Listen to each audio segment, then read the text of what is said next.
paradise.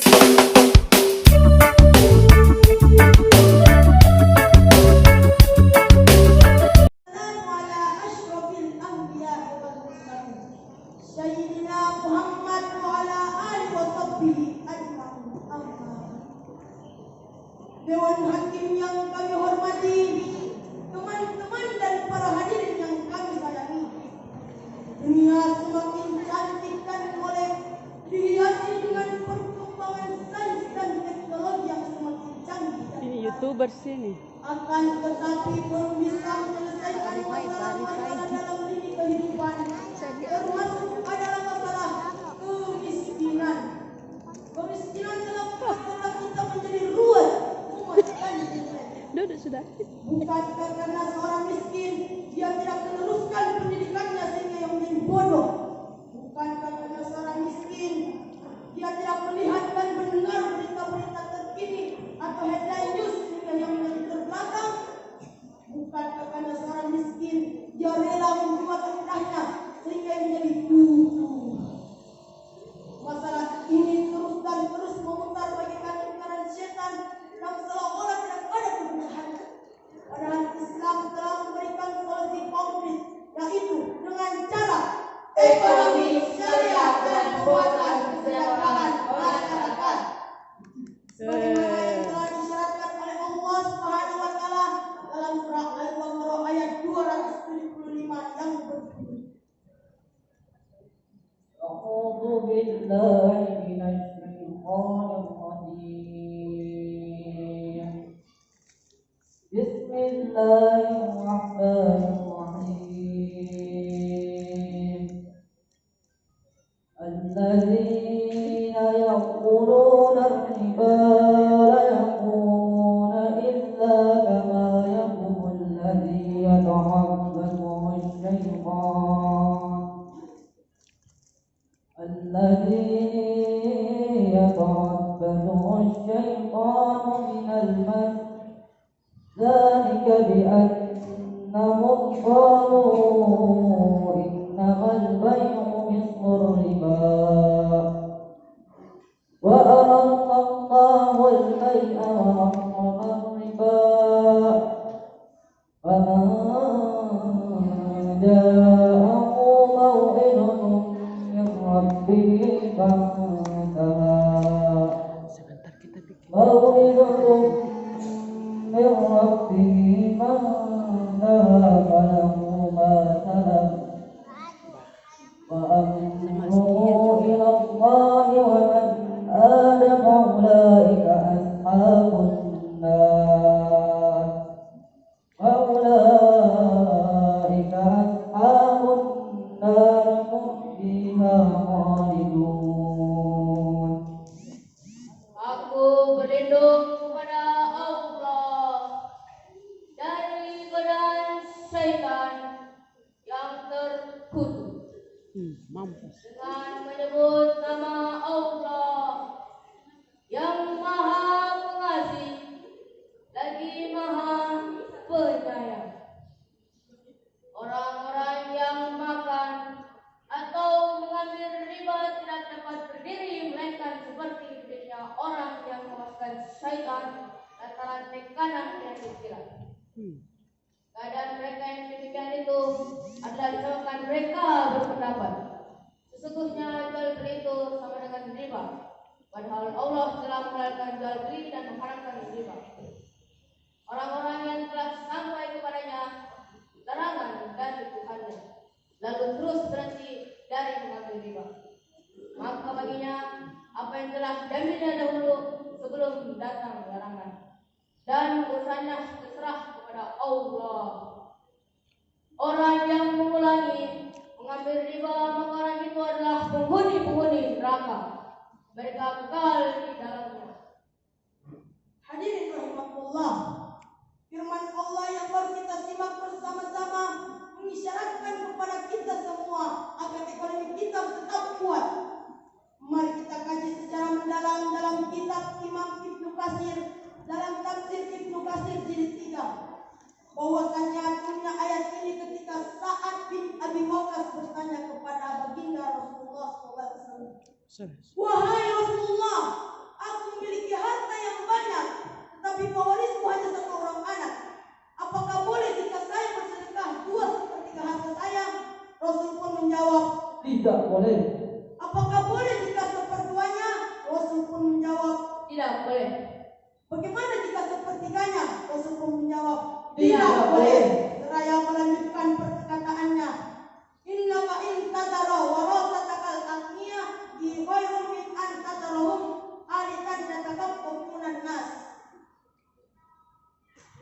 Sungguh aku mengharapkan jika kau dapat warisi keturunan yang lemah, yang kaya dan berharga. Itulah yang terbaik daripada engkau mewarisi keturunan yang lemah lagi papa kita hanya mengharapkan belas kasih orang lain. Hadirin rahimahullah, kisah ini menjelaskan kepada kita bahwasanya Islam menginginkan agar setiap orang tua meninggalkan generasi-generasi dalam keadaan kuat fisik, kuat mental dan kuat perekonomiannya. Syekh Mustafa Al-Maraghi pernah berkata, "Aku alaihim." Dia khawatir terhadap anak-anak yang terlantar dan tersia-sia. Kenapa demikian? Karena telah diketahui tolak ukur mereka sejahtera tidak sejahteranya, makmur tidak makmurnya tergantung pada perekonomiannya. Dipai. Apabila ekonominya baik, maka suatu dalam hajat kehidupannya akan mudah terpenuhi. Apabila ekonominya buruk, maka suatu dalam hajat kehidupannya akan sulit untuk terpenuhi.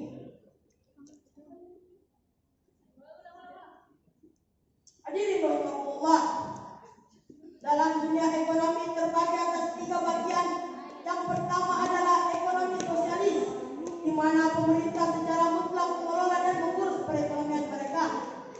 Yang kedua, ekonomi kapitalis, setiap individu, di mana setiap wirausahawan berhak untuk mengelola perekonomian mereka. Sistem ekonomi inilah yang membuat jarak yang sangat jauh dan yang kaya semakin kaya dan yang miskin semakin miskin. Yang ketiga adalah ekonomi Islam, di mana diangkat ke permukaan dengan nilai-nilai ukhuwah dan nilai-nilai kebersamaan. Dengan arti kita harus saling tolong menolong, yang kaya bantu yang miskin, yang kuat bantu yang lemah. Dari penjelasan ini maka timbullah pertanyaan, bagaimana kau merealisasikan prinsip ini? Sebagai jawabannya, mari kita simak firman Allah Subhanahu wa taala dalam surah Az-Zariyat ayat 19 yang berbunyi, وفي أموالهم حق للسائل والمحروم. Dan pada harta-harta mereka ada hak untuk orang miskin yang meminta dan orang miskin yang tidak mendapat kebahagiaan. hadirin rahimahullah, firman Allah yang baru kita simak bersama-sama mengisyaratkan kepada kita agar pemberdayaan ekonomi diproyeksikan demi kesejahteraan bersama. Islam menolak keras dengan tegas sistem ekonomi dalam bentuk monopoli, oligopoli, dan sistem yang hanya diorientasikan hanya untuk diri pribadi. Prinsip ini kita harus aplikasikan jikalau menginginkan negara kita Indonesia semakin maju dan damai. Apalagi jika kita perhatikan, ternyata lebih dari 30,5 juta jiwa umat tenggelam dalam masalah kemiskinan. Lalu berapa besarnya? Ternyata setelah diteliti oleh Lembaga Indonesia, terdapat lebih 30 juta jiwa umat Islam tenggelam dalam masalah kemiskinan. Sebuah pertanyaan besar yang terlintas di pikiran kita, kenapa umat Islam paling banyak tenggelam dalam masalah kemiskinan? Menurut Kiai Haji Zarkasi, banyak di antara kita hanya berorientasi kepada akhiratan saja. Mereka memiliki pemahaman sempit terhadap kedua hadis Nabi Muhammad SAW, yaitu ad-dunya riba, dunia itu bagaikan bangkai yang menyaksikan, dan ad-dunya sijnul mukminin, dunia itu bagaikan penjara umat Islam. Pemahaman yang sempit terhadap kedua hadis Nabi Muhammad SAW, maka banyaklah permasalahan-permasalahan di sekitar kita. Yang kedua, penyebab kemundurannya umat Islam oleh mayoritas yang masih berpikir corak agraris dan kolot. Padahal saat ini dunia bisnis memerlukan orang yang kreatif, siap kompetisi dengan lainnya. Lalu bagaimanakah prinsip ekonominya Islam? Sebagai jawaban mari kita simak firman Allah Subhanahu wa taala dalam surah Al-Jumu'ah ayat 9 sampai 10. يا أيها الذين آمنوا إذا نودي للصلاة من يوم الجمعة فاسعوا إلى ذكر الله وذروا البيع ذلكم خير لكم إن كنتم تعلمون فإذا قضيت الصلاة فانتشروا في الأرض وابتغوا من فضل الله واذكروا الله لعلكم تفلحون.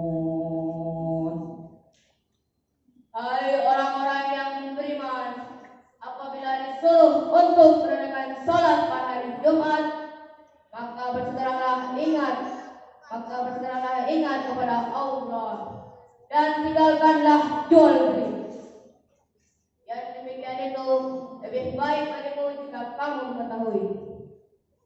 Apabila telah ditunaikan sholat, maka bertebarlah kamu di muka bumi dan carilah karunia Allah dan ingatlah Allah banyak-banyak supaya kamu beruntung.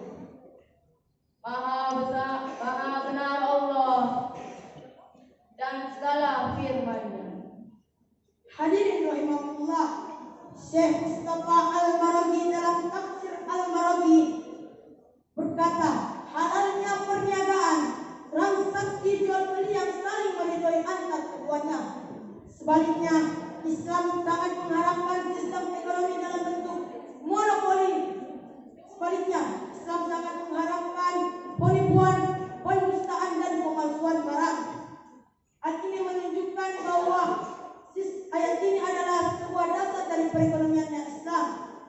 Dan ayat ini juga menghimbau kepada kita semua agar jangan suka memakan keuntungan dengan cara menghisap darah orang yang riba.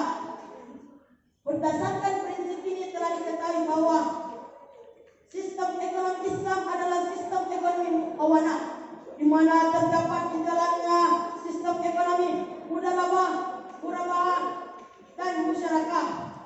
Dan alhamdulillah di negara kita sudah terdapat sistem ekonomi Islam di mana berdirinya bank-bank syariah. Dengan demikian kami mengajak kepada seluruh umat Islam agar bersama-sama mengaplikasikannya. Dengan bentuk kebodohan, keterbelakangan dan kekufuran akan hilang dengan sendirinya. Marilah kita bersama-sama berdoa kepada Allah Subhanahu wa taala agar dimudahkan mencari rezeki. Amin amin ya rabbal alamin. Saya akhiri dengan akhirul kalam minallahi musta'an oleh tiklan. Summa assalamualaikum warahmatullahi wabarakatuh.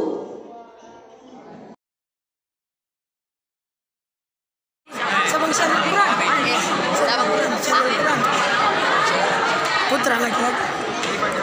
Atas nama Adnan Idris Adi Rafid Fakri Ramadana utusan SMA Negeri 2 Sui dengan jumlah nilai 55, nomor peserta 5 sebagai juara ketiga.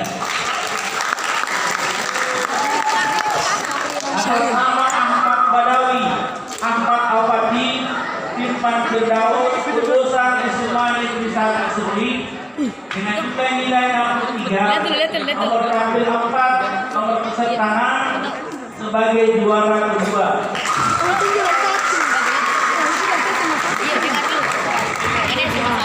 Atas